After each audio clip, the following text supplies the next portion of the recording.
Sa gitna ng palakpakan at marangyang anibersaryo, isang sulyap sa telepono ni Datu ang bumasag sa lahat ng aking pinaniniwalaan. Ang kwintas na para sana sa akin, ngayon ay kumikinang nasa leeg ng ahas na itinuring kong kapatid sa trabaho.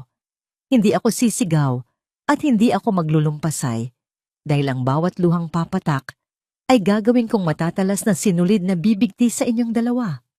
Hanggang saan ang hangganan ng pasensya ng isang asawang itinulak niyo sa bangin ng puot? Handa na ba kayong makita ang duguang obra maestra ng aking paghihiganti? Ang bawat palakpak sa loob ng Grand Ballroom ng Hotel Mariveles ay tila mga saksak sa pandinig ni Hiraya Luwalhati. Nakatayo siya sa gitna ng entablado, suot ang isang kumikinang na asul na gown na siya mismo ang nagdisenyo. Ang kanyang asawa, si Datu Mariveles, ay nakayakap sa kanyang baywang habang humaharap sa mga kamera ng mga mamamahayag. Sa aking may bahay, ang reyna ng bahay dalisay at ang babaeng nagpaliwanag ng aking mundo. Hiraya, happy 10th anniversary. Para sa iyo ang gabing ito. Madamdaming pahayag ni Datu sa harap ng mikropono. Ngumiti si Hiraya. Isang praktisadong nangiti na itinuro sa kanya ng maraming taon sa industriya ng fashion. Pero sa loob-loob niya, pakiramdam niya ay unti-unti siyang kinakain ng yelo. Isang minuto lang ang nakalipas bago sila umakyat sa entablado. Aksidenteng naiwan ni Datu ang kanyang telepono sa mesa. At doon, sa isang mabilis na notification, gumuho ang mundo ni Hiraya.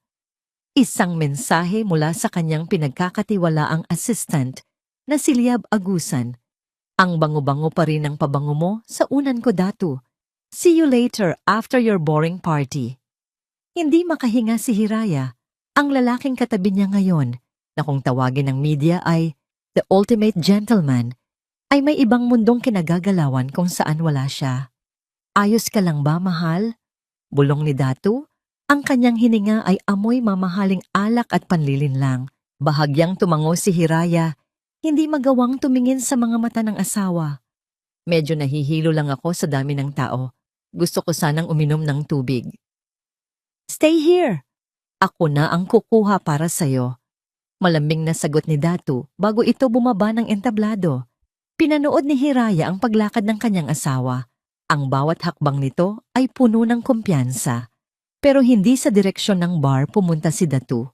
Nahagip ng mga mata ni Hiraya ang pagdaan ni Datu sa tabi ni Liab na nakatayo malapit sa exit.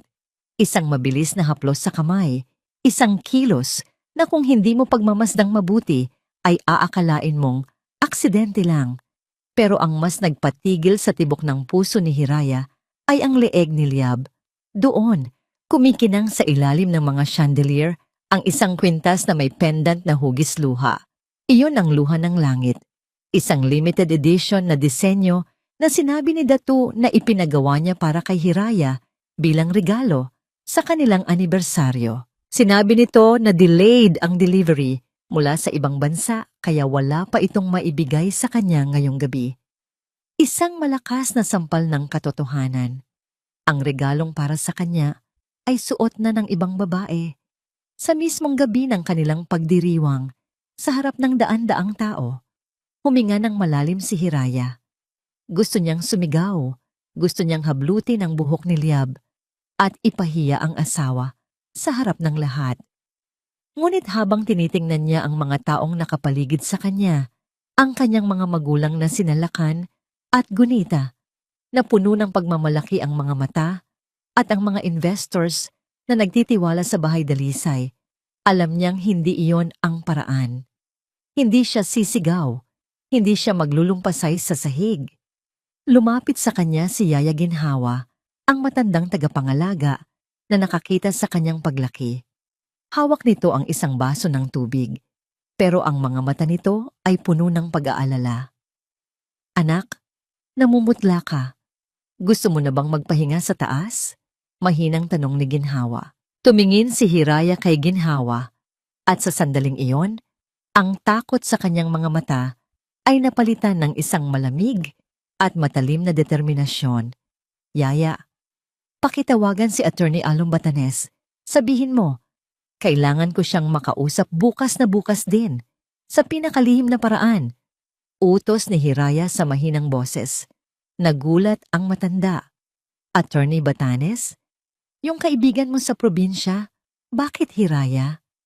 Ibinaling ni Hiraya ang tingin kay Datu na pabalik na sa kanya. May hawak na baso at may plastik na ngiti sa mga labi. Sa tabi nito, nakita niya si Liab na nakatingin sa kanya. May bahid ng pangungutya sa mga mata habang hinahawakan ng kwintas sa kanyang leeg. Dahil ang anibersaryong ito, Yaya, ay hindi pagdiriwang ng aming pagmamahalan, sabi ni Hiraya. Ang boses ay kasing talim ng gunting na ginagamit niya sa pagtabas ng tela. Ito ang huling gabi na magiging asawa ako ng isang traidor. At sisiguraduhin kong sa pagtatapos ng palabas na ito, wala siyang matitira kahit isang hibla ng dangal. Lumapit si Datu at iniabot ang tubig. Here's your water, my queen. Are you feeling better? Kinuha ni Hiraya ang baso. Ang kanyang mga kamay ay hindi na nanginginig. Tumingin siya ng diretso sa mga mata ng asawa. Ang mga matang minahal niya ng 10 taon. Pero ngayon ay tila ba tinitingnan na lang niya ang isang estranghero. I'm more than fine, Datu. Sagot niya ng may matamis na ngiti na hindi umabot sa kanyang mga mata. Sa katunayan, ngayon lang nalinawan ang paningin ko. Napakaganda ng gabi, hindi ba? Parang isang pelikula na malapit nang magkaroon ng napakalaking twist. Kumunot ang noo ni Datu, tila naguguluhan. Twist? Ano ang ibig mong sabihin? Eksaktong sa sandaling iyon, tumunog ang telepono ni Datu sa kanyang bulsa. Isang notification muli. Hindi alam ni Datu na ang bawat mensaheng natatanggap niya ay nakasync na sa laptop ni Hiraya na nasa loob ng kanilang silid. Salamat sa isang software na ipinalagay ni Hiraya sa technician noong nakaraang linggo nang maghinala siya. Ngumiti si Hiraya at uminom ng tubig. Wala lang. Sige na, sagutin mo muna yan. Baka importante. Baka tungkol sa delayed na regalo ko. Habang tumatalikod si Datu para tignan ang phone, ang ngiti sa mga labi ni Hiraya ay tuluyang nawala. Ang kanyang puso, na dati ay puno ng pag-ibig, ay nagsisimula nang maging isang matigas na bato. Hindi niya alam na habang pinagmamasdan niya ang kanyang asawa, may isang pares ng mga mata mula sa malayo ang kanina pa nakamasid sa kanya. Si Alon Batanes, na hindi na naghintay ng tawag at naroon na pala sa loob ng ballroom, ay dahan-dahang tumango sa kanya mula sa dilim. Ang laro ay nagsisimula pa lamang. Mabigat ang bawat hakbang ni Hiraya habang tinatahak ang hallway patungo sa kanyang opisina sa Bahay Dalisay kinabukasan. Kahit nakasuot siya ng malalaking salamin para takpan ang pamumugto ng kanyang mga mata, hindi nito maitatago ang pagod sa kanyang kaluluwa. Ang matamis na ngiti ng mga empleyado na bumabati sa kanya ng "Good morning, Ma'am Hiraya" ay tila mga tunog na nagmumula sa ibang dimensyon. Maaga siyang pumasok. Gusto niyang lunurin ang sarili sa trabaho para makalimutan, kahit sandali, ang imahe ng kwintas na suot ni Liab kagabi. Pero tila mapaglaro ang tadhana. Pagdating niya sa tapat ng silid-likha, ang private studio kung saan niya ginagawa ang kanyang mga obra maestra, napansin niyang bahagyang nakabukas ang pinto. Dapat ay nakalak iyon. Siya lang at ang asawa niya ang may duplicate key.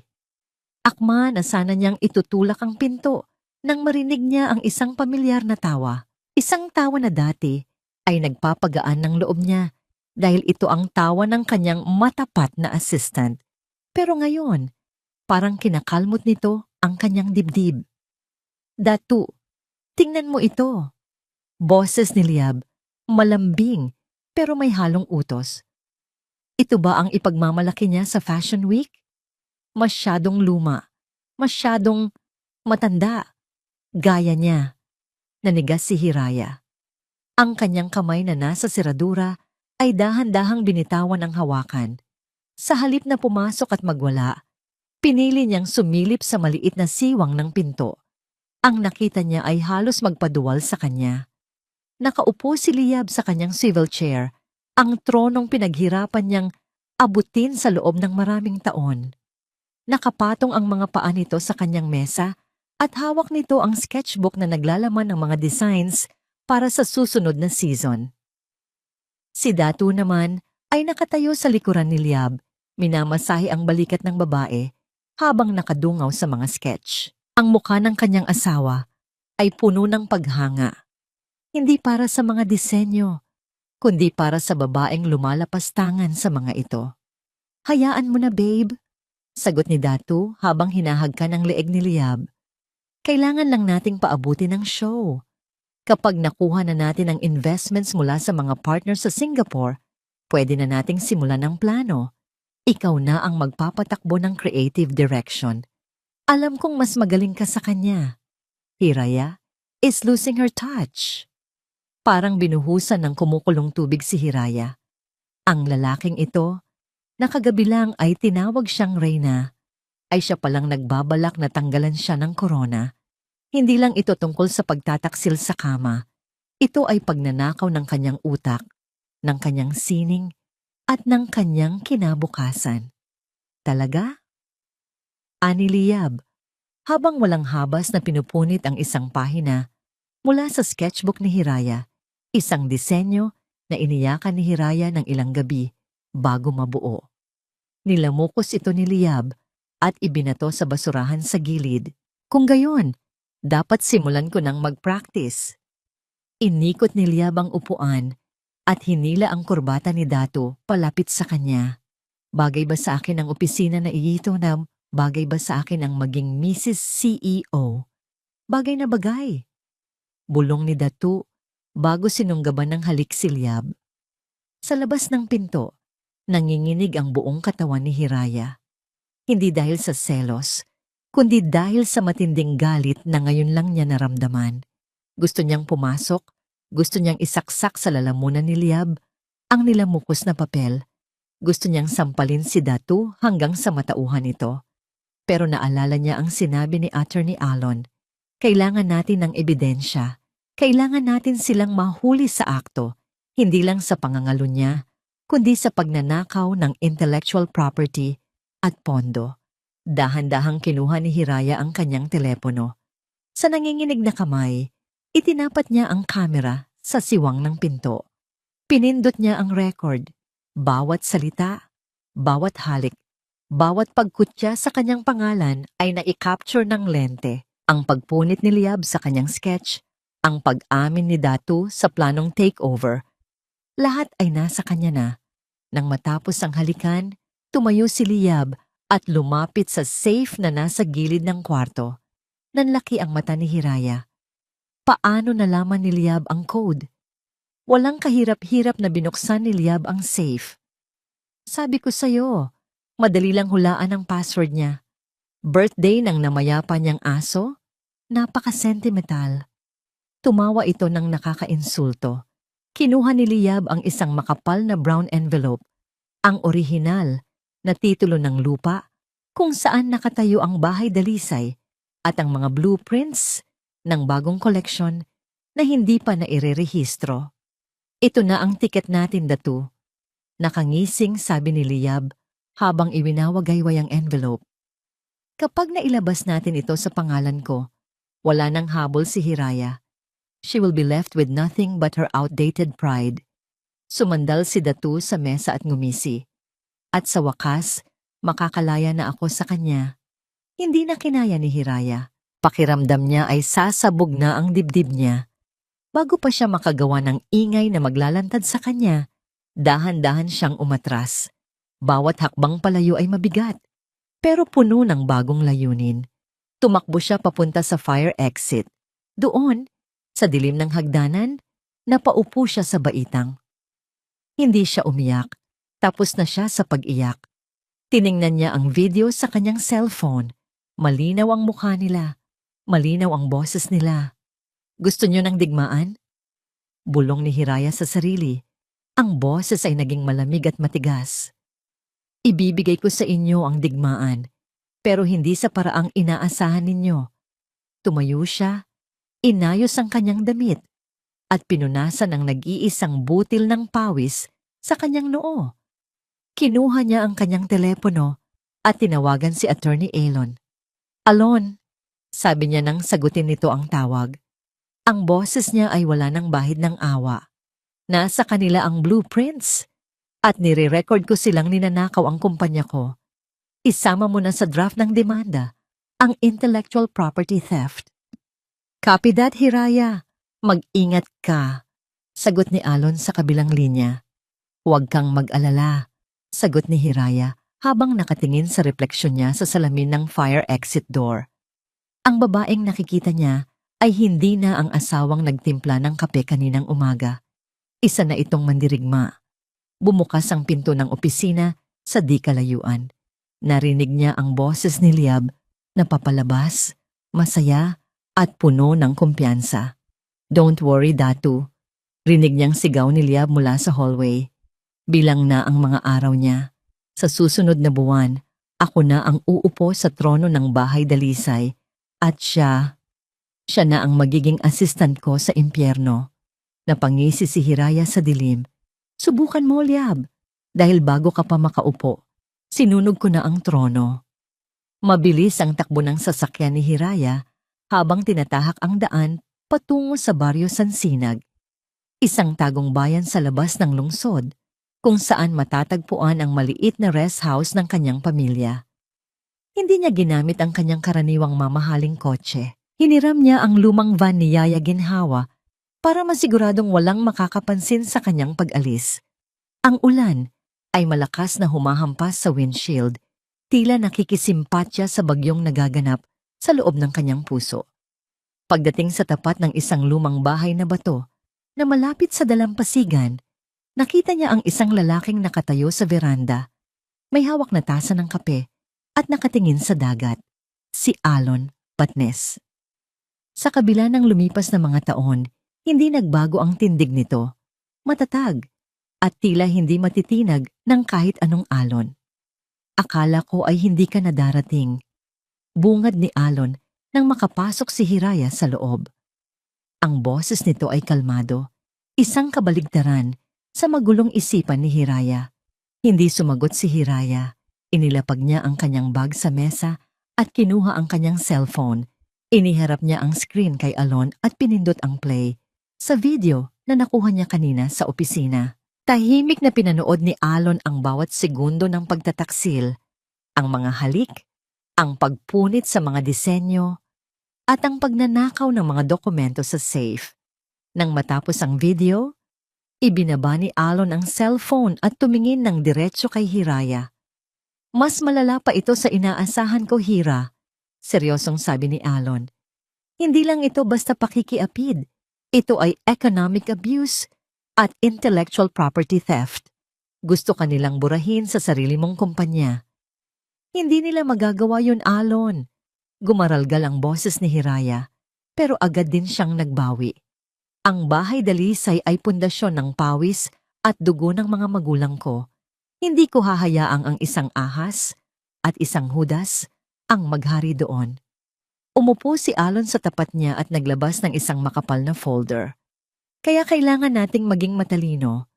Habang iniisip nila na nagtatagumpay sila, unti-unti nating hihilahin ang lupa sa ilalim ng kanilang mga paa. I've started tracking Datu's personal transactions. Binuksan ni Alon ang folder at ipinakita ang ilang bank statements. Hira, kailangan mong maging matatag sa sasabihin ko. Hindi lang basta ginagastos ni Datu ang pera ng kumpanya para kay Liab. May mga transfer of funds patungo sa isang dummy corporation na ang pangalan ay Lira Agusan Holdings. Nanliit ang mga mata ni Hiraya. Lira, ang pangalan ng nanay ni Liab, at Agusan, apelyido niya. Eksakto, pagpapatuloy ni Alon. Pero may mas malaking pasabog. Ang perang inililipat niya doon ay hindi lang galing sa kumpanya. Ginamit niyang collateral ang mga lupain ng pamilya niyo sa Surigao para makakuha ng loan na nagkakahalaga ng 50 milyong piso. At lahat ng perang yun nawala na. Napahawak si Hiraya sa mesa para hindi matumba. Ang mga lupain sa Surigao ay ang tanging alaala na naiwan ng kanyang lolo. Saan napunta ang pera? Tumingin si Alon sa kanya nang may halong awa at galit. Sa mga sugalan sa abroad, Hira, si Datu ay may malaking pagkakautang sa mga sindikato. Kaya niya gustong kontrolin ang bahay Dalisay ay para maibenta ang mga assets nito at mabayaran ang utang niya bago siya ipapatay ng mga taong pinagkakautangan niya. Napatawa ng mapait si Hiraya. Isang tawa na puno ng puot. Kaya pala kailangan niyang makuha ang mga bago kong disenyo. Gusto niyang ibenta ang buong koleksyon sa mga foreign investors at tumakas kasama ang babae niya. Hindi natin hahayaang mangyari yun, matigas na sabi ni Alon. Heto ang plano. Hayaan mo silang maniwala na wala kang alam. Ipagpatuloy mo ang paggawa ng koleksyon, pero huwag mong ilalagay doon ang mga tunay mong obra. Gumawa ka ng mga pekeng sketches na mukhang maganda, pero walang kwenta ang technical details. Habang abala sila sa pagnanakaw ng mga peke, ililipat natin ang lahat ng shares mo sa isang trust fund sa ilalim ng pangalan ni Yaya Ginhawa. Bakit kay Yaya? Tanong ni Hiraya. Dahil siya ang pinakahindi nila paghihinalaan at sa oras na mag-file tayo ng divorce at annulment, idadamay natin ang kasong plunder at qualified theft. Sisiguraduhin nating hindi lang siya mawawalan ng asawa, kundi mabubulok din siya sa kulungan. Huminga ng malalim si Hiraya. Tumingin siya sa labas, sa mga alon na humahampas sa mga bato. Dati, ang dagat ay nagbibigay sa kanya ng kapayapaan. Ngayon, ang bawat hampas nito ay tila paalala ng kanyang galit. Gagawin ko, sabi ni Hiraya. Ang mga mata ay tuyo na at matalas. Ibibigay ko sa kanila ang palabas na gusto nila. Magiging tanga-tangahan ako sa harap nila. Magiging bulag-bulagan. Tumayo si Alon at hinawakan ang kamay ni Hiraya. Hira, matagal na kitang kilala. Alam kong masakit ito, pero tandaan mo, hindi ka nag-iisa. Dahan-dahang binawi ni Hiraya ang kanyang kamay. Salamat, Alon. Pero sa pagkakataong ito, kailangan kong matutunang lumaban mag-isa. Gusto kong makita ang mga mukha nila kapag napagtanto nilang ang reynang minaliit nila ang siyang susunog sa kanilang kaharian. Bago umalis si Hiraya, iniabot sa kanya ni Alon ang isang maliit na device. Isang high-definition hidden camera. Ilagay mo ito sa loob ng master bedroom nyo. Kapag nakuha natin ang ebidensya ng pakikiapid sa loob mismo ng bahay nyo, wala nang kawala ang lalaking yan. Kinuha ni Hiraya ang camera. Ang lamig nito sa kanyang palad ay tila kuryenteng gumising sa kanyang diwa. Huling tanong, Alon, sabi ni Hiraya bago tuluyang lumabas. Anong mangyayari kay Liab? Napangisi ng bahagya si Alon. Si Liab, sa oras na malaman niya na baon sa utang si Datu at wala na itong perang maibibigay sa kanya, siya mismo ang lalaglag sa asawa mo. Ang mga ahas, Hira, ay laging kinakain ang sarili nilang buntot kapag nagugutom na sila. Sumakay muli si Hiraya sa van. Habang nagmamaneho pabalik sa lungsod, isang kaisipan ang naglalaro sa kanyang ulo. Ang koleksyon na pagtataksil ay hindi lang magiging isang fashion show. Ito ang magiging hatol ng kamatayan para sa dangal ni Datu Mariveles pagkakasal. Ang hapagkainan ng mansyon ng mga Mariveles ay punong-puno ng masasarap na pagkain, lechon, hipon, at ang pinakamahahalagang alak. Ngunit para kay Hiraya, ang bawat amoy ng ulam ay tila amoy ng nabubulok na bangkay. Narito ang kanyang mga magulang na sinalakan at gunita, masayang nakikipagkwentuhan sa mga biyenan niya. At sa dulo ng mesa, naroon si Liab, bilang paboritong assistant at kanang kamay sa kumpanya. Inimbitahan siya ni Datu para raw pag-usapan ang progreso ng darating na fashion show. Napakaswerte mo talaga, Hiraya, sa asawa mo, nakangiting sabi ng kanyang ina na si Gunita. Isipin mo sa kabila ng pagiging busy ni Datu sa mga negosyo niya, nagagawa pa rin niyang suportahan ang bahay Dalisay. Tumingin si Hiraya kay Datu. Ang asawa niya ay kasalukuyang hinihiwa ang karne para sa kanyang biyenang lalaki. Ang mukha ay punong-puno ng kababaang loob. Wala po yon, Mama Gunita, sagot ni Datu nang may malambing na boses. Ang tagumpay ni Hiraya ay tagumpay ko rin. Hindi ba, mahal? Hinawakan ni Datu ang kamay ni Hiraya sa ibabaw ng mesa. Malamig ang balat ni Hiraya, pero hindi siya kumibo. Sa halip, ngumiti siya ng matamis, isang ngiting kasing talim ng labaha. Sobra-sobra ang suportang ibinibigay ni Datu, Ma. Minsan nga pakiramdam ko ay ibinibigay niya na pati ang mga bagay na hindi naman dapat sa akin. Makahulugang sabi ni Hiraya. Bahagyang nabulunan si Liab na noon ay umiinom ng tubig. Tumingin si Hiraya sa kanya. Ang mga mata ay nanunuri. Ayos ka lang ba, Liab? Masyado ka yatang mabilis uminom. Baka hindi mo makayanan ang susunod na ihahain namin, ani Hiraya. Ayos lang po ako, Ma'am Hiraya, sagot ni Liab. Pilit na ibinabalik ang kanyang mapangahas na titig. Nakasuot pa rin ito ng kwintas na luha ng langit. Pero itinago niya ito sa loob ng kanyang high-neck blouse. Hindi niya alam na ni Hiraya ang lahat.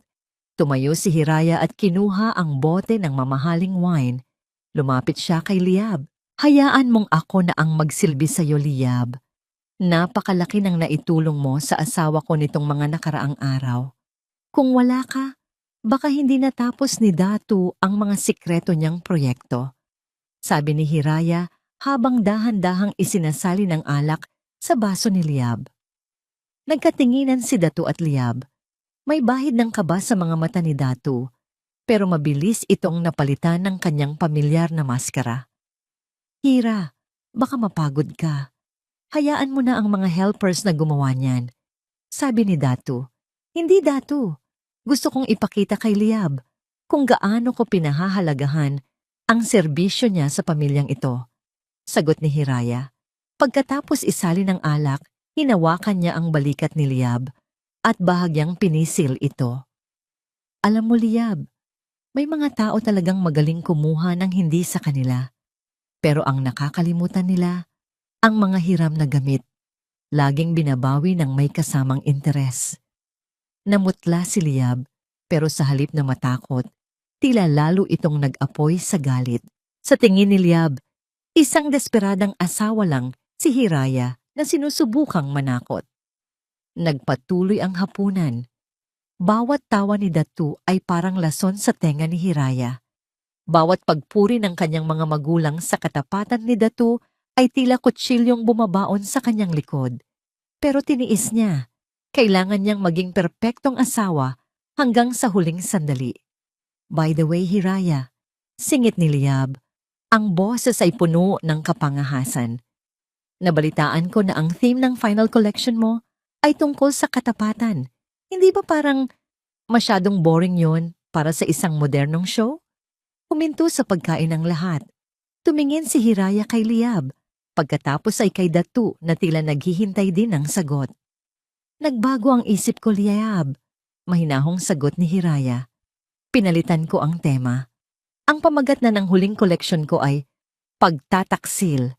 Tungkol ito sa mga taong mukhang anghel, pero may sungay na nakatago, at tungkol sa mga ahas na dahan-dahang pumupulupot sa leeg nang nagpapakain sa kanila. Natahimik ang buong mesa. Naramdaman ni Datu ang tensyon at agad siyang tumawa ng pilit. Napakasining talaga ng asawa ko. Masyadong malalim ang mga konsepto. Ha ha ha. Ngunit si Liab ay hindi na nakapagpigil. Alam niyang pinapatamaan siya ni Hiraya. Gusto niyang ipakita na siya ang may kontrol, na siya ang mas bata, mas maganda, at mas mahal ni Datu. Sadyang iniangat ni Liab ang kanyang kamay nang mabilis, accidentally, na nasagi ang baso ng red wine. Nakakarami lang isalin ni Hiraya. Splash! Ang matingkad na pulang alak ay tumalsik at kumalat sa puting-puting damit ni Hiraya. Tila isang malaking sugat na nagdurugo sa kanyang dibdib, ang mantsa ng alak. Oh my God! I'm so sorry, Ma'am Hiraya. Tili ni Liab. Ang boses ay halatang plastic ang pag-aalala. Hindi ko sinasadya. Ang clumsy ko talaga. Napakarumi na ng damit niyo. Tumayo si Datu. Hindi para tulungan si Hiraya, kundi para tignan si Liab. Liab, mag-ingat ka naman. Pasensya na, Datu. Ma'am, let me help you, sabi ni Liab, habang kumukuha ng tissue at pilit na kinukuskos ang mantsa sa dibdib ni Hiraya. Isang kilos na halatang pangungutya. Nanatiling nakatayo si Hiraya. Hindi siya kumibo. Hindi siya sumigaw. Tiningnan niya ang pulang mantsa sa kanyang damit. Pagkatapos ay tumingin siya ng diretso sa mga mata ni Liab. Sa sobrang lapit nila, nakita ni Hiraya ang mapang-asar na ngiti sa sulok ng mga labi ng dalaga. Dahan-dahang hinawakan ni Hiraya ang kamay ni Liab na nagpupunas sa kanya. Ang higpit ng hawak niya ay sapat na para mapangiwi ang assistant. Huwag mong pagpahingahin ang sarili mo sa paglilinis, Liab. Bulong ni Hiraya. Sapat lang para marinig ni Liab at ni Datu. Dahil ang mansyang ito, madaling labhan, pero ang duming iniwan nyo sa bahay na ito, sisiguraduhin kong kahit anong kuskus nyo, hinding-hindi na kayo makakalabas ng malinis. Binitawan ni Hiraya ang kamay ni Liab. Tumingin siya sa kanyang mga magulang na nag-aalala. Excuse me po, Mapa. Akyat lang ako para magpalit. Ituloy nyo lang ang pagkain. Marami pang sorpresa ang nakahanda para sa gabing ito, sabi ni Hiraya nang may malamig na boses. Habang paakyat ng hagdan, narinig ni Hiraya ang muling pagtawa ni Liab sa ibaba. Tila ipinagmamalaki ang kanyang ginawa. Pagpasok ni Hiraya sa kanyang silid, agad niyang nilock ang pinto. Kinuha niya ang kanyang laptop at tiningnan ang live feed mula sa hidden camera na inilagay niya sa opisina ni Datu sa loob ng mansyon.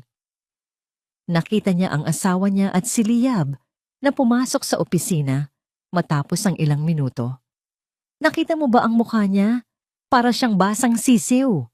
Tawang-tawa na, sabi ni Liab habang yakap si Datu. Masyado kang matapang, Liab. Baka makahalata siya, sabi ni Datu habang humahalik sa balikat ng babae. Hayaan mo siya. Wala siyang magagawa. Bukas, pipirmahan na ng investors ang contract sa pangalan ko. Magiging sa atin na ang lahat. Inanonood si Hiraya mula sa screen. Ang kanyang muka ay walang emosyon. Kinuha niya ang gunting sa kanyang sewing kit at dahan-dahang ginupit ang damit na may mantsa ng alak. Magsaya kayo, bulong niya sa dilim. Dahil bukas, sisimulan nating tahiin ang inyong mga kabaong. Biglang may kumatok sa pinto. Isang mahina at maingat na katok. Hiraya, si Alon ito. Nakapasok ako sa gate. Kailangan mong makita ito. May mas malalim pa palang koneksyon si Liab sa pamilya mo kaysa sa inaasahan natin.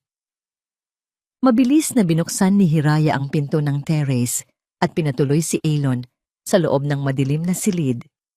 Ang bawat tibok ng kanyang puso ay tila tambol na nagbababala ng mas malaking panganib. Iniabot ni Alon ang isang lumang litrato at isang birth certificate na galing sa isang maliit na munisipyo sa Mindanao. Hira, hindi nag-apply si Liab sa kumpanya mo dahil lang sa talento niya. Panimula ni Alon, ang boses ay seryoso. Si Liab ay anak ni Roberto Agusan. Natatatandaan mo ba siya? Nanlaki ang mga mata ni Hiraya. Si Roberto, ang dating business partner ni Papa na natanggal dahil sa pandaraya sa pondo. Ang balita ko ay nagpakamatay siya sa hirap matapos silang mabankrupt. Tama. At si Liab ay lumaki sa puot. Pagpapatuloy ni Alon. Pumasok siya sa buhay niyo hindi lang para kay Datu. Ginamit niya si Datu para wasakin ka at ang buong pamilya luwalhati. Ang pagtataksil ni Datu ang naging pinakamabisang sandata niya. Napahilig si Hiraya sa pader. Ang sakit na naramdaman niya kagabi ay napalitan ng isang malamig na kilabot. Hindi lang siya pinagtaksilan ng asawa. Pinasok niya ang isang kaaway sa loob mismo ng kanyang tahanan. Kaya pala ganoon na lang ang determinasyon niyang kunin ang lahat sa akin. Bulong ni Hiraya. Salamat, Alon. Ngayon, alam ko na kung paano sila dapat tapusin. Hindi lang ito basta paghihiganti. Ito ay paglilinis. Kinabukasan sa bahay dalisay, nagsuot si Hiraya ng isang maskara ng kahinaan. Nagpakita siya sa opisina na tila ba walang alam, malungkot, at depressed dahil sa insidente ng alak kagabi. Ma'am Hiraya, heto na po ang kape nyo, sabi ni Liab na pumasok sa studio nang walang katok. Ang kanyang nangiti ay puno ng tagumpay. Kamusta po ang mga sketches para sa final collection? Malapit na po ang deadline. Tumingin si Hiraya sa mga pekeng sketch na sadyang ginawa niyang boring at walang buhay. Hindi ko alam, Liab. Parang nawawalan ako ng gana. Siguro ay tama si Datu. Baka kailangan ko na ngang magpahinga muna. Lumiwanag ang mukha ni Liab. Huwag po kayong mag-alala, ma'am. Nandito naman po ako. Pwede niyo pong ipaubaya sa akin ang mga final touches. Ako na ang bahalang mag-ayos sa investors. Salamat, Liab. Napakabuti mong bata. Sagot ni Hiraya habang nakatingin sa kwintas sa leeg ng assistant. Sige, maiwan mo muna ako. Gusto ko munang mapag-isa. Nang makalabas si Liab, agad na nagbago ang anyo ni Hiraya. Ikinulong niya ang sarili sa isang maliit at tago niyang silid gawaan na nasa loob mismo ng studio. Isang kwartong siya lang ang nakakaalam ng sikretong pinto sa likod ng malaking salamin. Doon, nagsimula ang tunay na sining. Kinuha niya ang isang telang kulay dugo, matingkad na pula. Gamit ang kanyang gunting, hinati niya ito ng marahas. Ang bawat hiwa ay simbolo ng bawat kasinungalingan ni Datu. Pagkatapos ay kinuha niya ang telang itim, kasing dilim ng kanyang pighati. Ito ang koleksyong pagtataksil. Bawat gown ay magsasabi ng isang bahagi ng kanyang kwento. Ang unang gown ay may mga bordang tila mga kamay na nakasakal, simbolo ng pagkakagapos niya sa isang mapanlinlang na kasal. Ang pangalawa ay may mga kristal na tila mga luha. Pero kapag tinamaan ng ilaw, ang mga ito ay magmumukhang matatalas na bubog. Gabi-gabi, hanggang madaling araw, ay nagtatrabaho si Hiraya sa dilim. Ang pawis at luha niya ay humahalo sa mga tahinang tela. Ito ang kanyang obra maestra, ang kanyang huling pamamaalam sa mundong kinagisnan niya. Isang gabi, habang tinatapos niya ang main piece ng koleksyon, isang puting bridal gown na dahan-dahang nagiging pula mula sa laylayan hanggang sa itaas. Biglang bumukas ang pinto ng main studio. Hiraya, bakit gising ka pa? Boses yon ni Datu. Mabilis na itinago ni Hiraya ang kanyang sarili sa likod ng malaking salamin at pinatay ang maliit na ilaw. Nanatili siyang hindi humihinga sa dilim. Narinig niya ang mga hakbang ni Datu na papalapit sa kanyang mesa sa labas. Narinig niya ang pagbukas ng mga drawer. Nasaan na yon? Bulong ni Datu. Sabi ni Liab, nandito lang ang mga key documents ng Surigalanes. Mula sa maliit na siwang, nakita ni Hiraya ang kanyang asawa na mabilis na naghahalughog sa kanyang mga gamit. Hindi na ito ang lalaking nanumpa sa altar. Isa na itong magnanakaw na handang sunugin ang lahat para sa sariling kapakanan. Datu, nahanap mo na ba? Boses yon ni Liab na pumasok din sa studio. Kailangan na nating makuha yan. Bukas na ang pirmahan sa mga Singaporeans. Sandali lang, Liab. Masyadong maraming papel dito. Inis na sagot ni Datu. Lumapit si Liab sa malaking salamin, ang mismong pinto kung saan nagtatago si Hiraya. Tumingin si Liab sa salamin, inaayos ang kanyang buhok, habang nakangisi. Alam mo, Datu, kapag nakuha na natin ang lahat, gusto ko itong salamin na ito. Gusto kong makita ang sarili ko rito araw-araw bilang bagong may-ari ng bahay dalisay. Sabi ni Liab habang hinahaplos ang ibabaw ng salamin. Nasa kabilang panig lang si Hiraya, ang kanyang mukha ay ilang pulgada lang ang layo sa kamay ni Liab. Hawak ni Hiraya ang kanyang matalas na gunting. Ang kanyang puso ay tumitibok ng napakabilis. Isang maling galaw lang at mabubuko siya. Halika na, wala rito. Sabi ni Datu. Baka nasa bahay nila sa probinsya. Puntahan natin bukas. Nang marinig ni Hiraya ang pagsara ng pinto ng main studio, napaupo siya sa sahig. Nanginginig ang kanyang buong katawan, pero hindi sa takot, kundi sa nag-aapoy na puot. Tiningnan niya ang kanyang obra maestra, ang puting gown na tila dugo ang duguan sa ilalim ng malamlam na ilaw. Opo, Liab, bulong ni Hiraya sa dilim. Makikita mo ang sarili mo sa salaming ito, pero hindi bilang may-ari, kundi bilang isang magnanakaw na walang mukhang maihaharap sa mundo. Kinuha ni Hiraya ang kanyang telepono at nag-text kay Alon. Ready the documents for the transfer of assets to Yaya Ginhawa tonight. And Alon, tell the media to prepare for the most honest fashion show in the history of the Philippines. There will be no more secrets. Sininghap ni Datu ang usok ng kanyang mamahaling seru habang nakatanaw sa malawak na ilaw ng lungsod mula sa penthouse ng Hotel Mariveles. Ngayon, ang gabi na pakiramdam niya ay siya ang hari ng mundo. Sa kanyang mesa ay nakalatag ang mga dokumentong maglilipat ng kontrol ng bahay dalisay sa isang bagong korporasyon, ang korporasyong siya at si Liab ang may-ari. Sa wakas, bulong niya sa sarili, matatapos na ang pagiging asawa ni Hiraya Luwalhati. Magsisimula na ang panahon ni Datu Mariveles. Bumukas ang pinto at pumasok si Liab. Suot ang isang fitted na pulang dress. Mukha siyang tagumpay at ang kwintas na luha ng langit ay tila mas lalong nagningning sa kanyang leeg. Datu, nakausap ko na ang mga Singaporean investors. Masiglang balita ni Liab sabay yakap sa kanya mula sa likod. Handa na silang magpirma bukas pagkatapos mismo ng fashion show. Ang kailangan lang nila ay ang mga orihinal na titulo ng lupa at ang pirma mo bilang chairman. Natawa si Datu ng mapait. Chairman, napakasarap pakinggan. Hindi na ako kailangang magmakaawa kay Hiraya para sa budget ng mga proyekto ko. Wala na ang anino ng pamilya, Luwalhati, na laging nakabantay sa bawat galaw ko. Pero Datu, paano si Hiraya?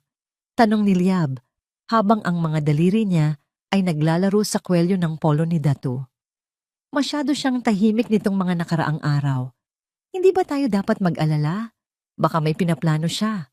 Umiling si Datu ng may halong pagmamaliit. Hira? Hira is a broken woman, Liab. Nakita mo naman siya kagabi.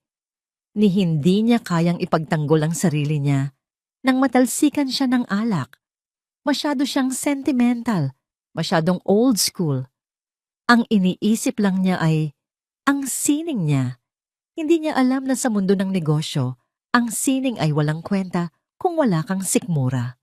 Kumuha si Datu ng 2 baso ng whiskey at iniabot ang isa kay Liab.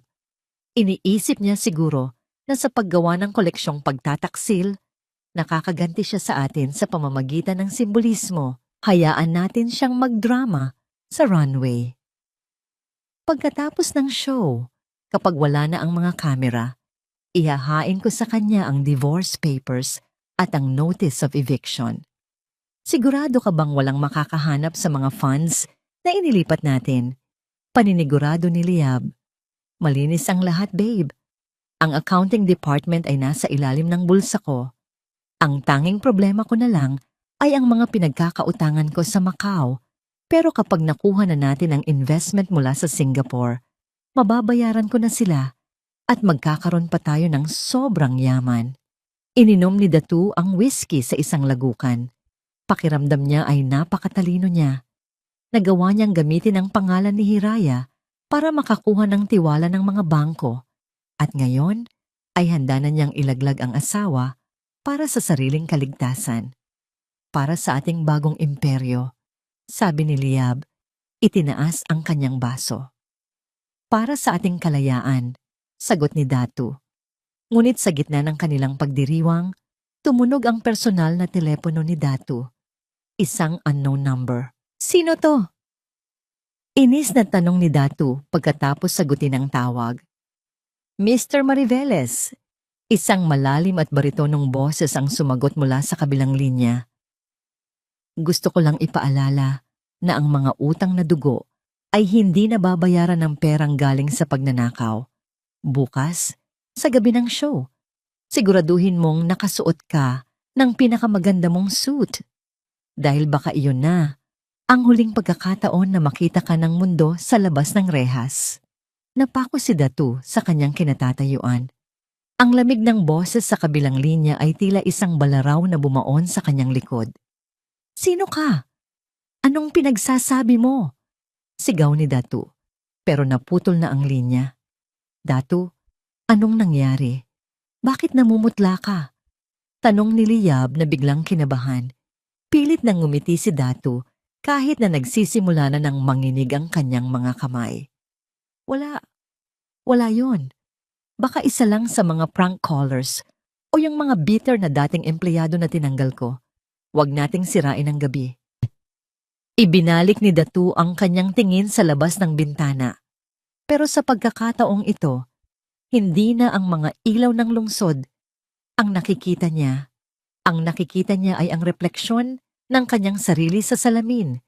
At sa likuran niya, tila may isang anino ng babaeng nakatayo. May hawak na gunting at dahan-dahang pinuputol ang bawat sinulid na nagdudugtong sa kanya sa kapangyarihan.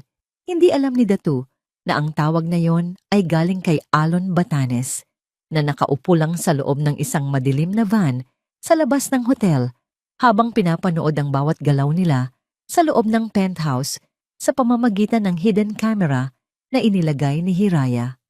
Enjoy your last night of self-freedom, Datu. Bulong ni Alon sa dilim. Masyado kang nabulag ng sarili mong kayabangan para makitang ang bitag ay nakasara na sa paligid mo. Ibinaling ni Datu ang kanyang atensyon kay Liab.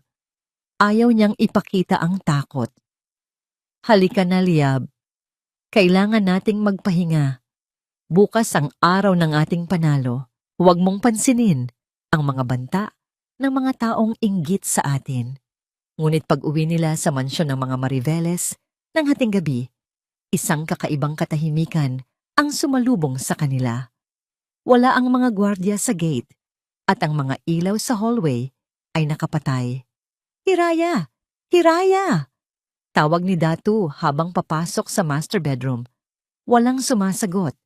Binuksan niya ang ilaw at laking gulat niya nang makitang malinis ang silid. Masyadong malinis. Wala na ang mga paboritong pabango ni Hiraya sa vanity table. Wala na rin ang mga litrato nila sa dingding. Dali-daling binuksan ni Datu ang walk-in closet. Nanlamig ang kanyang mga kamay. Ang kalahati ng closet, ang panig ni Hiraya, ay blanko. Wala kahit isang hibla ng damit. Wala kahit isang pares ng sapatos. Datu, anong nangyayari? Tanong ni Liab na nakasunod sa kanya. Nasaan ang mga gamit niya?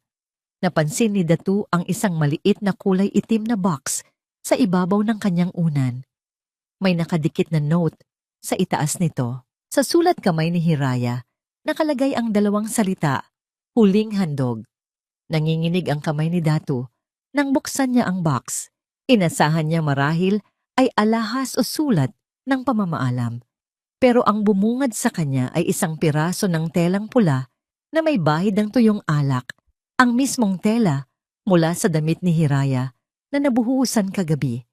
Sa ilalim ng tela, may isang flash drive at isang sirang replika ng kwintas na Luha ng Langit. Ang kwintas na ibinigay niya kay Liab. Ano to? Bakit may ganito rito? Tanong ni Liab. Ang boses ay nagsisimula nang mabasag sa takot. Isinalpak ni Datu ang flash drive sa kanyang laptop na nasa mesa. Isang video file ang lumitaw. Pinindot niya ang play.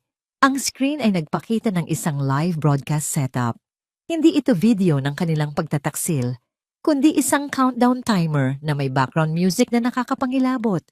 Sa itaas ng timer may nakasulat na, ang katotohanan ay lalabas sa loob ng 18 oras.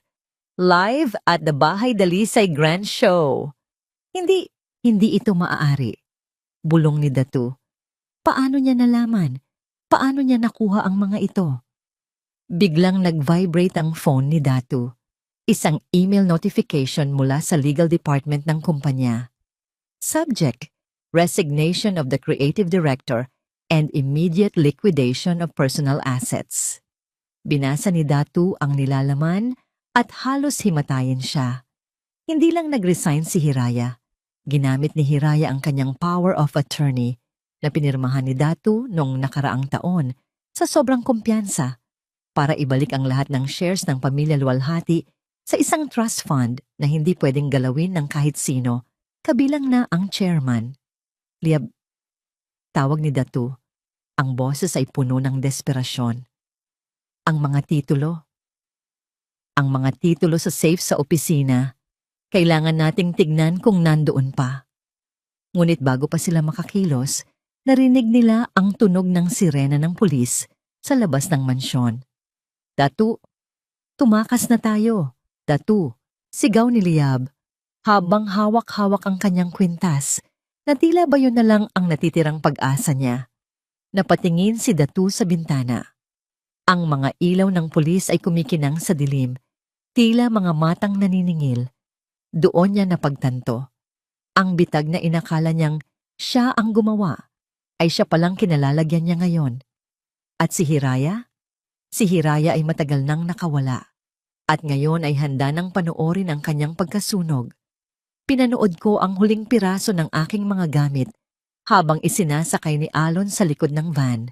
Ang mansyong ito, ang bahay na itinuring kong palasyo ng aming pagmamahalan ni Datu sa loob ng 10 taon, ay tila naging isang malaki at malamig na kabaong. Bawat sulok, bawat alaala, ay nabahira na ng amoy ng pagtataksil. Handa ka na ba, Hira? Mahinahong tanong ni Alon. Tiningnan ko ang aking kamay. Wala na doon ang aking wedding ring. Iniwan ko yon sa ibabaw ng lababo sa banyo, sa tabi ng isang bote ng mamahaling sabon na madalas gamitin ni Datu para hugasan ang amoy ng ibang babae sa kanyang balat. Higit pa sa handa, Alon, sagot ko. Ang akala ni Datu, ang pag-alis ko ay tanda ng pagsuko.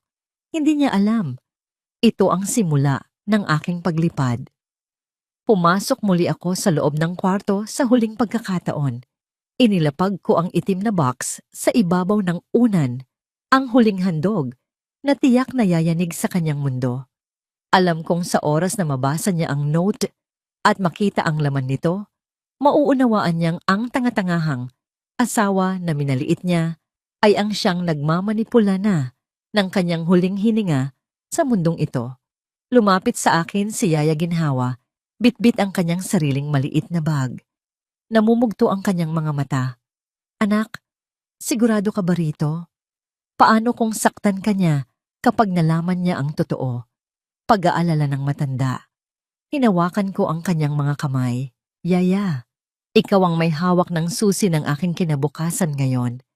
Ang trust fund na inilipat natin sa pangalan mo ay ang tanging paraan para hindi nila makuha ang pinaghirapan ni Papa. Huwag kang matakot. Si Alon ang bahala sa seguridad mo. Sa ngayon, kailangan nating maghiwalay ng landas para sa kaligtasan mo. Mag-iingat ka, Hiraya. Ang mga taong gipit, gaya ni Datu, ay parang asong ulol na nanununggab. Paalala ni Yaya bago siya pumasok sa sasakyang magdadala sa kanya sa isang lihim na lokasyon sa Batanes. Nang makaalis si Yaya, nanatili ako sa gitna ng sala. Kay tahimik, kay dilim. Dito kami nag-celebrate ng bawat tagumpay ng bahay dalisay. Dito ko binuo ang mga pangarap na inakala kong para sa aming dalawa. Ngunit sa bawat paghalik niya sa akin dito, may kasinungalingan palang nakatago sa ilalim ng kanyang dila. Kinuha ko ang aking phone at tiningnan ang countdown sa screen. 18 oras na lang. Sa bawat segundong lumilipas, ang bahay dalisay, ang kumpanyang ninakaw nila sa akin sa papel, ay unti-unti nang nagiging isang walang kwentang shell.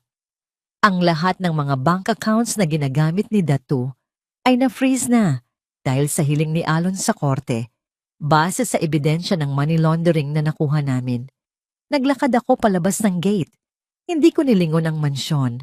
Sa aking isipan, nakikita ko na ang bukas. Ang runway na dapat ay para sa sining ay magiging isang silid hukuman sa harap ng buong mundo. Alon, nasaan na ang mga modelo?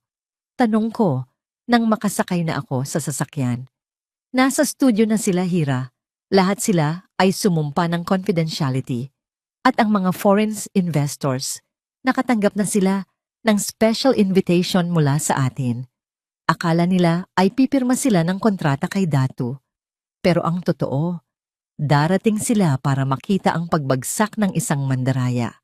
Paliwanag ni Alon habang nagmamaneho. Mabuti, sabi ko habang nakatingin sa labas ng bintana. Ang ulan ay tila naghuhugas sa dumi ng aking nakaraan. Gusto kong maramdaman ni Liab kung paano mawalan ng lahat sa harap ng mga taong gusto niyang hangaan siya. Gusto kong makita ni Datu na ang bawat sinulid ng pagtataksil ay ang siyang bibigti sa kanya. Biglang tumunog ang aking laptop. Isang alerto mula sa hidden camera sa mansyon. Nakita ko sa screen ang pagdating ni Datu at Liab. Nakita ko ang pagpasok nila sa aming kwarto. Ang mukha ni Datu nang makita ang box sa unan. Ang panginginig ng kanyang mga kamay habang binubuksan ang flash drive. Bawat detalye ay kitang-kita ko. Tingnan mo sila, Alon, sabi ko habang ipinapakita ang screen sa kanya. Diyan nagsisimula ang katapusan. Narinig ko ang sigaw ni Liab sa video, ang desperasyon sa boses ni Datu, at nang marinig ko ang sirena ng pulis na papalapit sa kanila, ang mga pulis na tinawagan ni Alon dahil sa report ng illegal possession of company documents at theft. Isang payapang nangiti ang gumuhit sa aking mga labi. Hindi ako aalis na talunan. Aalis ako na malaya. Hira, may huling balita, sabi ni Alon habang nakatingin sa kanyang phone. Nalaman na ni Liab na baon sa utang si Datu. Ang mga tauhan ng kasino mula sa Macau ay papunta na rin sa show bukas para maningil. Hindi na sila makapaghintay. Napahilig ako sa upuan ng sasakyan. Isang mapait na tawa ang kumawala sa aking lalamunan. Ang mga ahas nga naman, kapag wala nang makain, sarili nilang buntot ang tinutuklaw. Anong gagawin na natin bukas sa main event? Tanong ni Alon. Bukas, sabi ko habang tinitingnan ang puting gown sa aking tabi na tila duguang-duguan. Bukas, papatayin natin ang kanilang mga pangarap sa paraang pinaka-elegante. Walang sigawan, walang sabunutan. Sining lang, Alon. Sining na magsasabi ng katotohanan. Habang papalayo ang aming sasakyan, nakita ko sa side mirror ang mga ilaw ng pulis na nakapaligid na sa mansyon. Ito na ang huling gabi ng kanilang marangyang kasinungalingan. At sa pagsikat ng araw bukas, ang pangalang Hiraya Luwalhati ay hindi na lang magiging tatak ng damit. Ito ay magiging simbolo ng isang babaeng marunong lumaban, marunong bumitaw, at marunong muling mabuhay. Naririnig ko ang ugong ng mga tao mula sa labas ng backstage, ang bulong-bulungan ng mga kritiko, ang tawananan ng mga socialites at ang mga yabag ng mga foreign investors na inaasahang pipirma ng milyon-milyong dolyar na kontrata ngayong gabi. Sa likod ng makapal na kurtina, nakatayo ako sa dilim, pinagmamasdan ng aking sarili sa huling pagkakataon. Suot ko ang isang simpleng itim na gown. Walang alahas, walang palamuti. Ang tanging bitbit ko ay ang aking dangal. Hira, 5 minuto na lang, bulong ni Alon sa tabi ko. Siya ang nagsilbing direktor ng show na ito sa likod ng mga tabing. Ang kanyang mga mata ay nagpapaalala sa akin na hindi ako nag-iisa sa laban na ito. Nasaan sila? Tanong ko. Naroon sa front row, katabi ng mga Singaporeans. Nakangiti si Datu. Akala mo ay walang nangyaring pagbisita ng pulis kagabi. Nakapagpiyansa siya agad, gamit ang huling pera, sa kanyang personal account. Sagot ni Alon. At si Liab, suot niya ang kwintas mo. Mukhang handa na siyang ipakilala bilang bagong mukha ng Bahay Dalisay. Isang mapait na ngiti ang sumilay sa aking mga labi. Hayaan mo silang magsaya sa kanilang huling 5 minuto ng ningning. Nagsimula ang musika, ngunit hindi ito ang masiglang tugtog na nakasanayan sa mga fashion show. Ito ay isang malungkot at madilim na tunog ng cello, tila isang iyak na nagmumula sa kailaliman ng lupa. Bumukas ang mga ilaw sa runway, hindi kulay puti, kundi isang madugong pula.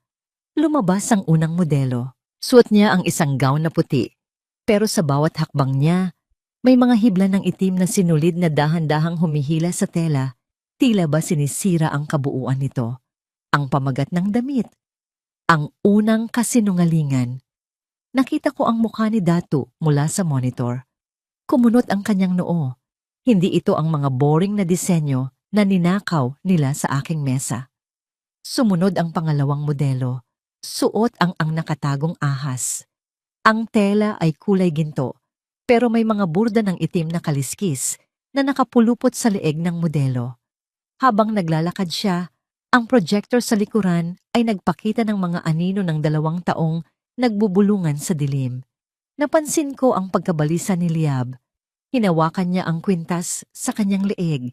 Tila ba nagsisimula na siyang makaramdam ng init. At pagkatapos, dumating ang rurok ng palabas. Ang musika ay biglang tumigil. Katahimikan. Isang malaking screen sa gitna ng runway ang bumukas. Imbes na mga disenyo, lumabas doon ang isang video. Malabo sa simula, pero unti-unting luminaw. Ito ang video na kinuha ko sa aking opisina. Ang boses ni Liab na nagsasabing, bagay ba sa akin ang maging Mrs. CEO? At ang sagot ni Datu, Hiraya is losing her touch. Kailangan nating makuha ang investment bago tayo tumakas. Sininghap ang buong audience. Narinig ko ang mga flash ng kamera na sunod-sunod na kinuha ang reaksyon ni Datu at Liab. Tumayo si Datu. Ang mukha ay kasing pula ng ilaw sa runway. Patayin ninyo yan! Anong kalokohan ito? Sigaw niya, pero walang nakinig sa kanya. Ang mga technician ay mga tao ni Alon. Kasabay nito, lumabas ang huling modelo. Suot niya ang aking obra maestra. Ang puting gown na dahan-dahang nagiging pula mula sa laylayan. Tila ba nasusugatan ng tela sa bawat hakbang. Ang modelong ito ay hindi basta naglakad. Tumigil siya sa harap mismo ni Liab at itinuro ang kwintas na suot nito. Sa screen, lumabas ang resibo ng pagbili ng kwintas sa pangalan ni Hiraya Luwalhati. Kasama ang litrato ni Datu at Liab sa loob ng jewelry shop habang magkayakap. Magnanakaw! Sigaw ng isang tao mula sa likod. Mandaraya! Hindi na nakapagpigil ang mga investors mula sa Singapore. Tumayo sila at hinarap si Datu. Mr. Mariveles, is this where our money is going? To your mistress and your gambling debts? The deal is off! Sa gitna ng kaguluhan, dahan-dahan akong lumabas mula sa likod ng kortina. Ang lahat ng ilaw ay tumama sa akin. Walang musika, tanging ang tunog ng aking mga takong sa runway. Naglakad ako ng dahan-dahan, tinitingnan ng bawat tao sa mata, hanggang sa makarating ako sa dulo ng runway, kung saan nakatayo ang nanginginig na si Datu at ang namumutlang si Liab. Ang koleksyong ito, ang boses ko ay umalingaw-ngaw sa buong hall, kalmado pero puno ng awtoridad, ay hindi para sa sining. Ito ay para sa katotohanan. Datu, Liab, ang bahay dalisay ay itinayo sa katapatan. At dahil wala kayo nyon, wala rin kayong puwang dito. Hira, pag-usapan natin ito. Sinisira mo ang kumpanya. Sigaw ni Datu, pilit pa ring nagmamaang-maangan. Ngumiti ako sa kanya. Isang nangiting puno ng awa. Hindi ko sinisira ang kumpanya, Datu. Inililigtas ko ito mula sa iyo. At huwag kang mag-alala tungkol sa pag-uusap. Dahil ang mga susunod mong kakausapin ay ang mga awtoridad sa labas. Eksaktong sa sandaling iyon, bumukas ang mga malalaking pinto ng hall. Pumasok ang mga pulis kasama ang mga tauhan mula sa Bureau of Internal Revenue at mga abogado ni Alon. Datu Mariveles, you are under arrest for qualified theft, money laundering, and intellectual property fraud. Deklarasyon ng opisyal. Tumingin si Liab sa paligid, desperada. Sinubukan niyang tumakbo, pero hinarang siya ng dalawang babaeng pulis. Ang kwintas na luha ng langit ay tila naging isang tanikala sa kanyang leeg. Hiraya, parang awa mo na. Iyak ni Liab. Ginawa ko lang ito dahil kailangan ko ng pera para sa pamilya ko.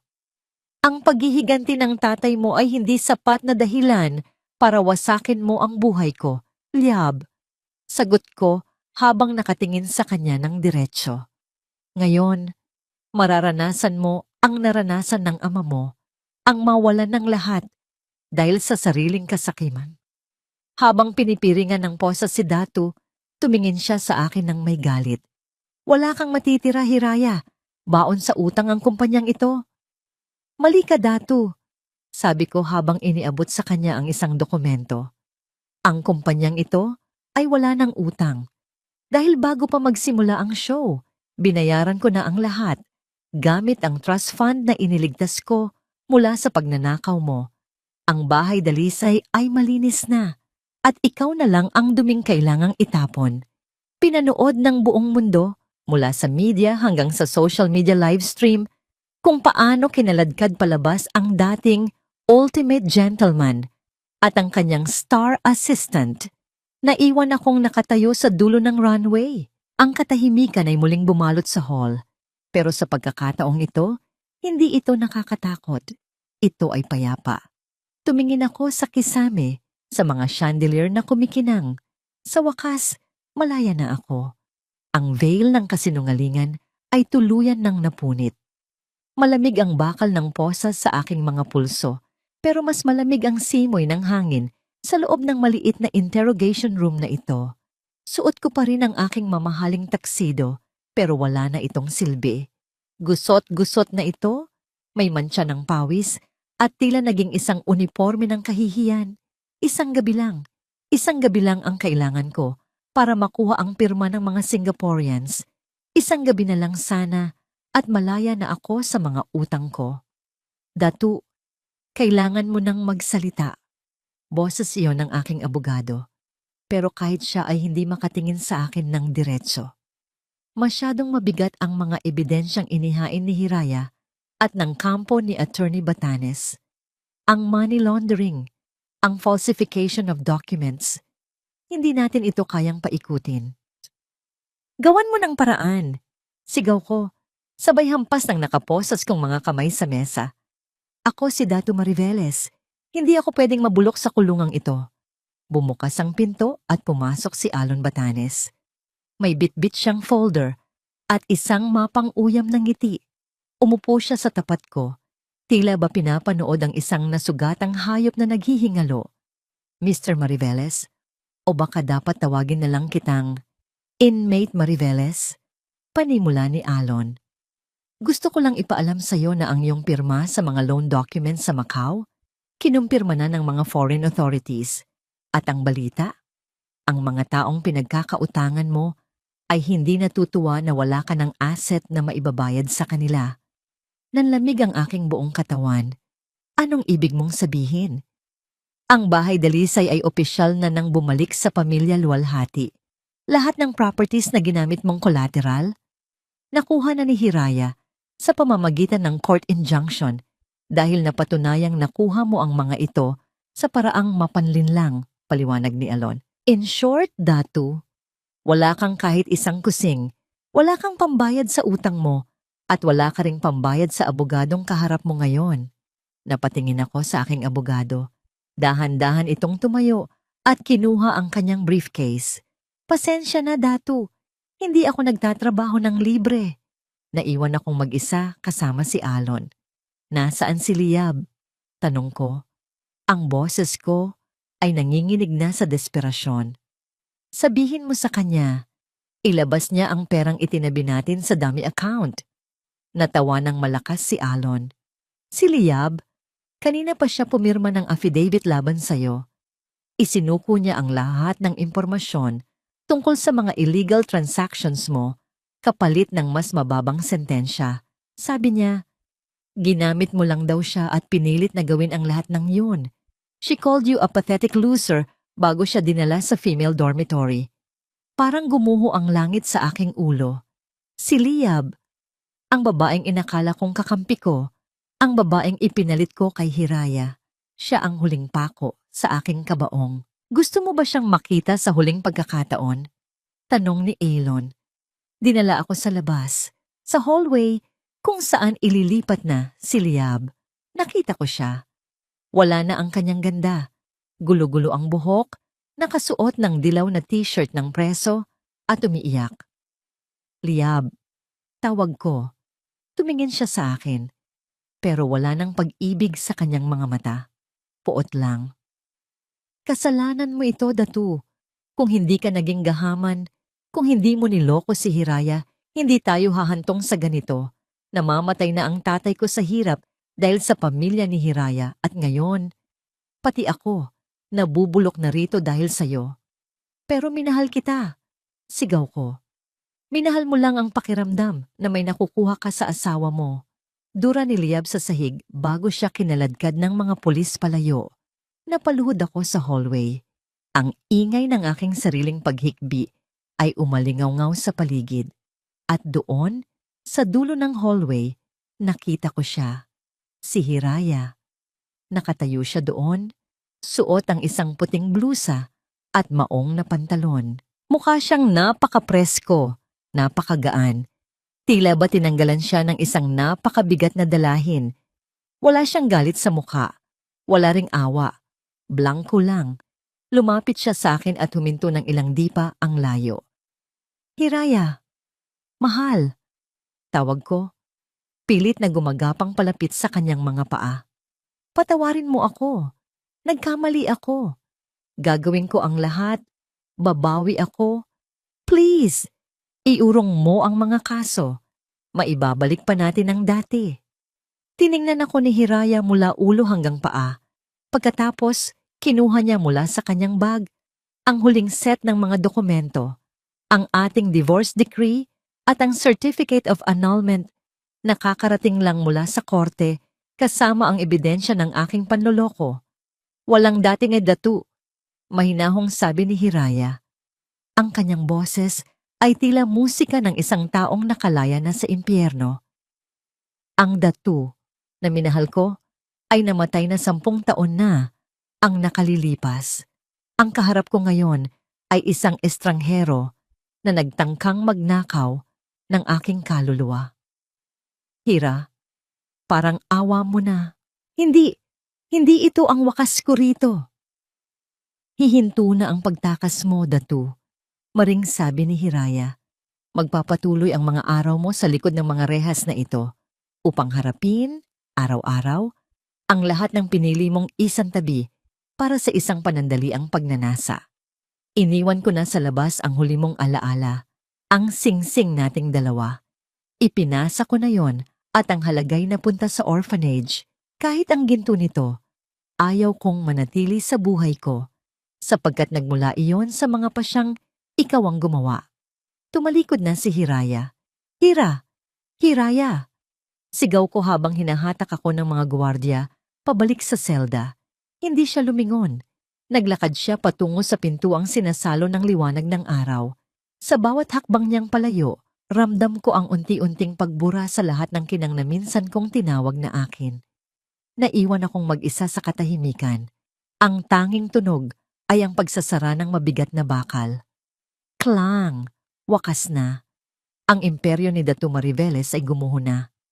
At ang reynang inakala kong maaari kong yurakan, siya pala ang huling tatayo, habang ako'y tuluyang nahaharap sa bigat ng sarili kong mga ginawa.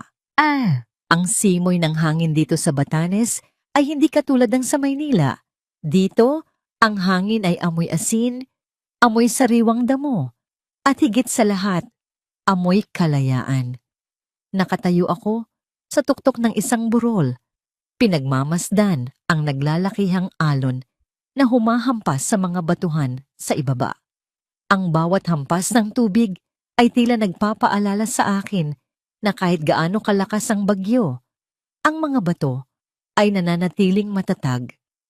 1 taon na ang lumipas, 1 taon na ang nakalipas mula nang huling beses kong nakita Ang madilim na silid ng korte.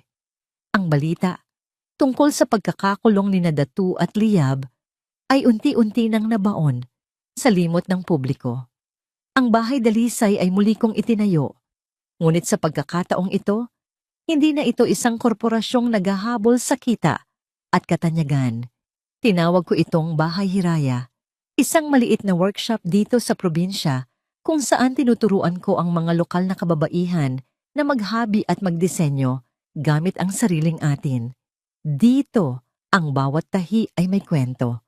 Ang bawat disenyo ay may dangal. Ma'am Hiraya, handa na po ang tsaa sa loob. Tawag sa akin ni Yaya Ginhawa. Ngumiti ako at lumingon. Si Yaya ay mukhang bumata ng 10 taon. Wala na ang takot sa kanyang mga mata. Kasama namin dito ang katahimikang matagal naming ipinagkait sa aming mga sarili. Susunod na ako, Yaya. Sagot ko.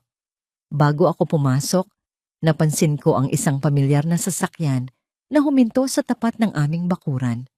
Bumaba ang isang lalaking may dalang isang bungkos ng mga ligaw na bulaklak. Si Alon. Hindi niya ako iniwan. Mula sa pinakamadilim na sandali ng aking laban hanggang sa paglipat ko rito sa malayo, nanatili siyang sandigan ko. Hindi siya nagmamadali. Hindi siya namumuwersa. Pinahahalagahan niya ang distansyang kailangan ko para tuluyang maghilom. Para sa pinakamagaling na designer sa buong mundo, nakangiting sabi ni Alon habang iniabot ang mga bulaklak. Salamat, Alon. Bakit napadpad ka rito? Akala ko ay may hearing ka sa Maynila. Tanong ko. Tapos na ang lahat, Hira. Ang mga huling assets ni Datu ay tuluyan ng na-liquidate para pambayad sa mga biktima niya. Wala na siyang kawala. At si Liab, balita ko ay nagpapakabait na siya sa loob. Nagtuturo na rin siya ng pananahi sa mga kapwa niya preso. Balita ni Alon. Huminga ako ng malalim.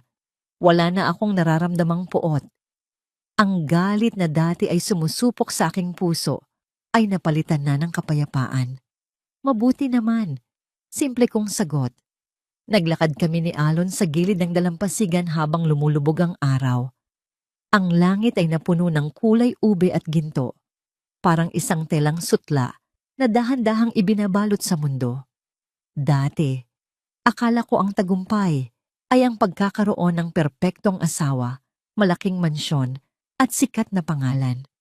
Ngunit sa aking paglalakbay mula sa pagtataksil patungo sa paglaya, natutunan ko na ang tunay na yaman ay ang kakayahang tumingin sa salamin nang walang bahid ng kahihiyan. Ang pag-ibig ay hindi dapat maging isang kulungan, at ang pagtataksil, gaano man ito kasakit, ay hindi katapusan ng mundo.